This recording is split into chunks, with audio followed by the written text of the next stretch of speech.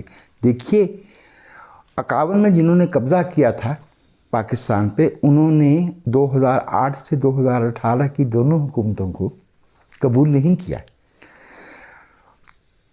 19 April 2014 کو حامد میر کو 6 گولیاں لگتی ہیں کراچی میں،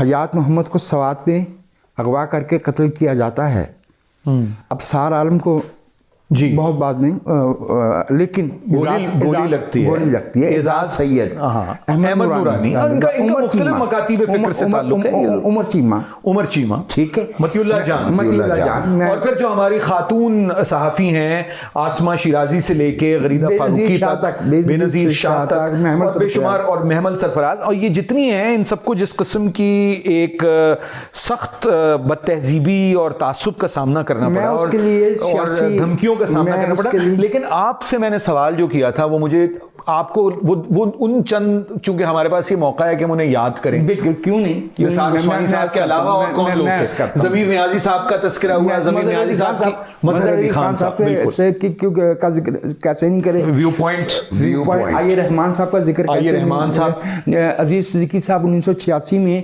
وہ شفیقہ ضیاء الحق کا جو ہے کہ آنکھ کی آپریشن کی خبر دینے پہ فنڈیو پوسٹ پشاور کا دفتر جلایا گیا۔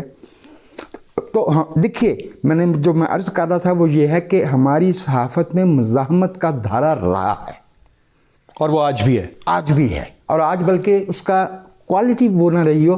مجھے افسوس کے ساتھ، کیونکہ ایک لاس کا احساس ہوتا ہے، ضیاء الدین صاحب کی وفات سے چند ہفتے پہلے جب میں ان کے پاس بیٹھا تھا، محمد ضیاء الدین صاحب جو ہمارے ٹریبیون کے بھی ایڈیٹر رہے اور ڈان کے بھی، سلیم آسمی صاحب ریزیڈنٹ ایڈیٹر اسلام آباد رہے، سلیم آسمی صاحب ڈان کے بھی ایڈیٹر رہے، ٹھیک ہے جی۔ تو میں نے پوچھا، کہنے کہ بھائی تعداد تو بڑھ گئی ہے، ذرا کوالٹی میں کمی آئی ہے۔